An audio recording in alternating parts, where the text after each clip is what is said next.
So with the upcoming October 28th ban list for Master Duel, obviously the Magnificent map is going to be at 2. So we had to make some changes to our Flounder list. I don't play this deck too much because um, it's a bit of a grind. Sometimes it's fun to play the grind game with it, but other times it's just too repetitive for me. But nevertheless, the deck needed to have some changes since one of its main starters got hit to 2. So let's go ahead and get into it. First off, I'm not running Dimension Shifter anymore. I know that you can run the card still, and a lot of people do like running the card still, but I'm no longer running Shifter because I wanted to run as close to 40 cards as possible, and I wanted to just set up for the I'm going to go first, and I'm going to field the barrier statue and do shenanigans. If I do end up going second, I have the lightning storms in there. If you don't like running lightning storm, I'd suggest shifting it out for dimension shifter, and you could have dimension shifter in there instead. But first off, we have 3 Floowandereeze and Robina. This is the card you typically want to see.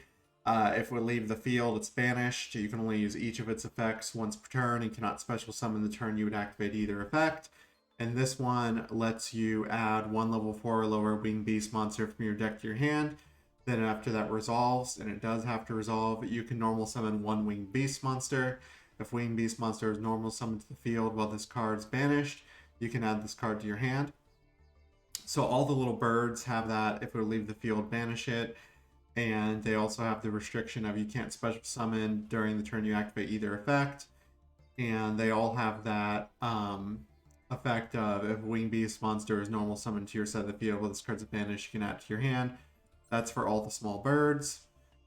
But going back to Floowandereeze and Robina, being able to add something to hand, most of the time you'll either add Floowandereeze and Elgin or the barrier statue of Stormwinds. And we'll get into that in a bit. So Floowandereeze and Elgin, this one is when it's normal summoned, you can add a level 7 or higher winged beast monster from your deck to your hand, then normal summon 1 winged beast monster. So that typically will let you search out the Apex Avian, the Mega Monarch, or the Floowandereeze and Snarl, or the Floowandereeze and Impen. I am running Floowandereeze and Snarl because sometimes having that global Book of Moon effect is really worth it. I know most decks cut this card, and if you don't want to run this card, you'll be at a perfect 40. But personally, I like running this card. I think that having the option to Book of Moon my opponents and have extra special summons, extra normal summons, they might as well be special summons, but the normal summons is really, really useful. So 3 Robina, 3 Elgin, and then we have 2 Floowandereeze and Stree. So this one, when you summon it, you can target 1 card in either graveyard and banish it, and then after that resolves, normal summon a winged beast monster. So the reason that I'm running 2 of this card is because this is proven really useful. I love being able to banish stuff from my opponent's graveyard that I don't want them recurring. Believe it or not, some people are still running Destiny Hero Phoenix Enforcer, and I'm still seeing it occasionally, even in Diamond. And I love being able to remove DPE after they use this effect to blow something up. Just summon, remove DPE, get it out of there. Or I can also remove my opponent's Mirror Jades from the grave so they can't try to recur them somehow. It just has a lot of good potential to banish something from the graveyard that you don't want in your opponent's graveyard. You can also banish cards from your own graveyard that you don't need. Like if you use Pot of Duality and you need to banish something, you might as well banish that because it's not going to hurt you to banish Duality. So 2 Floowandereeze and Stree, great card. The other reason why this is really good is you can banish one of your cards that you do want, like Floowandereeze and the Unexplored Winds, and then get it back with our next card, Floowandereeze and Token, which we're only running 1 of this. So if this face of card leave the field's banished, yada yada yada, same as the others. When it's normal summoned, you can target one of your banished Floowandereeze cards and add it to your hand.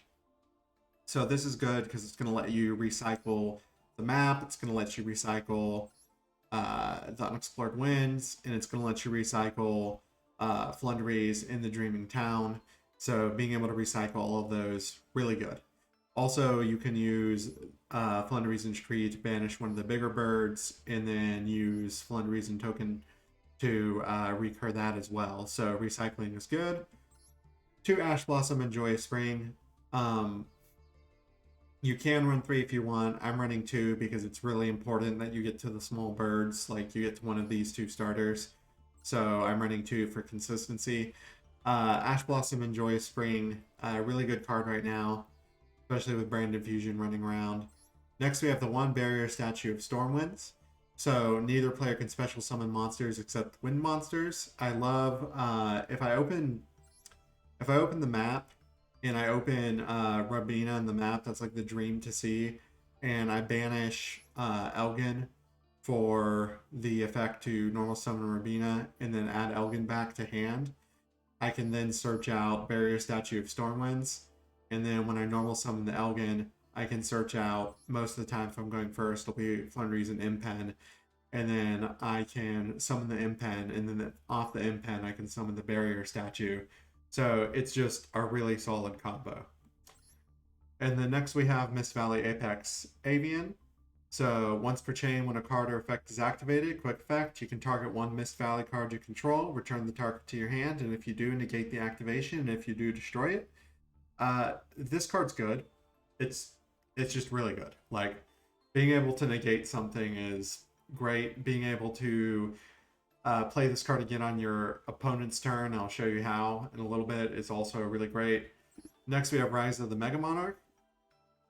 So you can tribute this card by attributing 1 tribute summon monster. So this guy, most of the time it'll be Impen because it's wind, and you can proc the other Mega Monarch effects. So if this card is tribute summoned, you can target 1 card in the field and 1 card in the graveyard.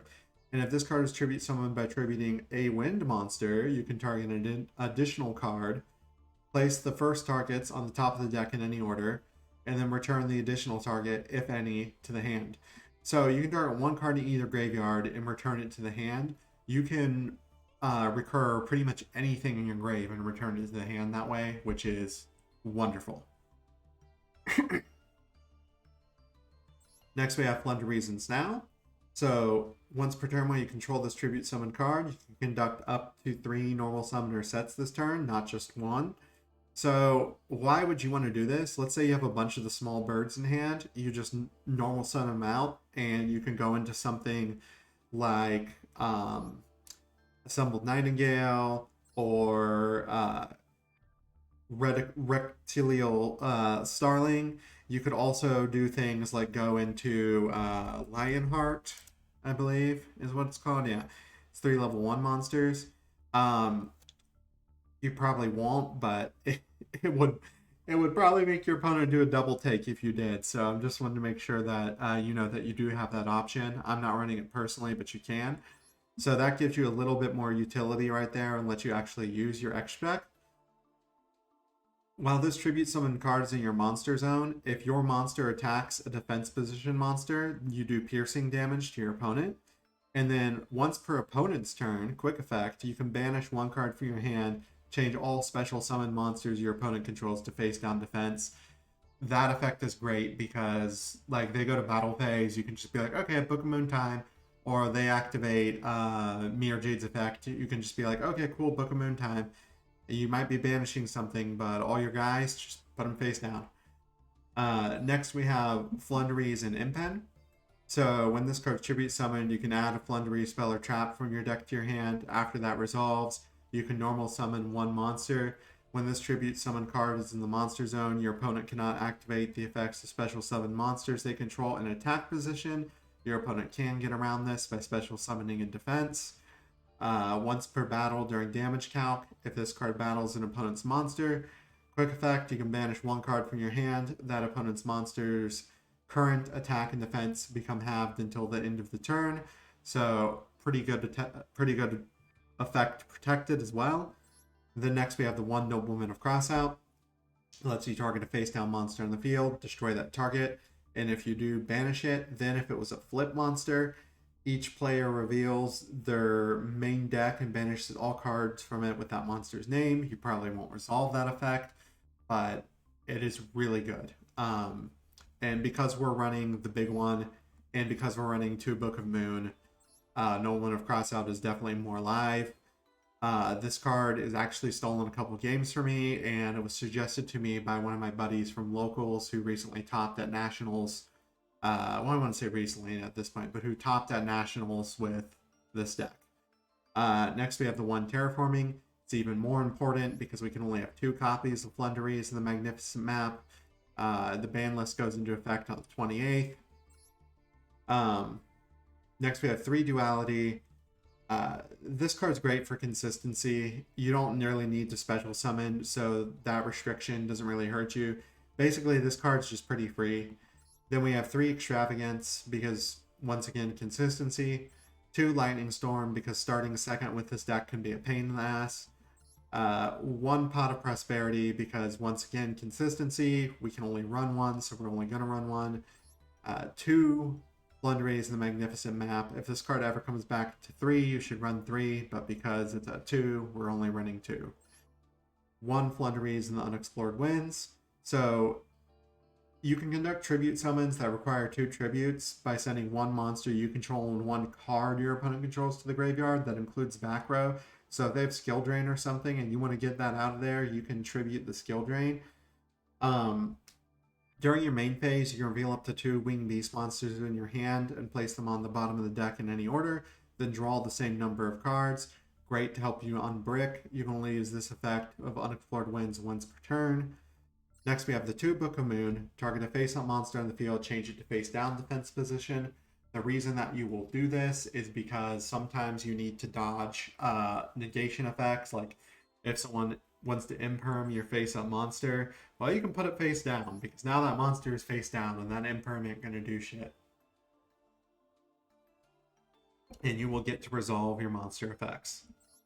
The next, we have 2 Called by the Grave. This is just a good card right now. You also really want to stop hand traps. You don't want people ashing you. Next, we have the 1 Crossout Designator. This card's just been fantastic. It's pretty much always live. And then we have the 3 Floowandereeze and the Advent of Adventure, which has just been added. You can banish a winged beast monster from your hand or field, add 1 Floowandereeze monster or field spell from your deck to your hand, then gain 500 life points. You can only activate 1 Floowandereeze in the Advent of Adventure per turn. So this is a good card. This also lets you dodge stuff like imperm. So if your opponent's going to try to negate something that requires it to be face up on the board to negate, you can kind of use this card to dodge it, and the effect will resolve, and you'll get to summon after you do the search as well, because the effect of the small bird like the Rabina or the Elgin is going to resolve. So next we have 2 Infinite Imperm. This is good for going second, and it's just a really good card in this format. I would definitely be running 2. And then we have the 1 Floowandereeze and the Dreaming Town. After the main phase, and during the main phase, either main phase can be your opponent's. Immediately after this card resolves, normal summon 1 level 4 lower winged beast monster. If you tribute summon a level 7 or higher monster while this card is in the graveyard, you can banish this card, change all your opponent's monsters to face down defense position. Also makes Nolan of Crossout live. You can only use the effect, this effect of Floowandereeze and Dreaming Town once per turn. And because you banish it, you can always add it back with token. And then into the extra deck, which you won't, you will not use this very much.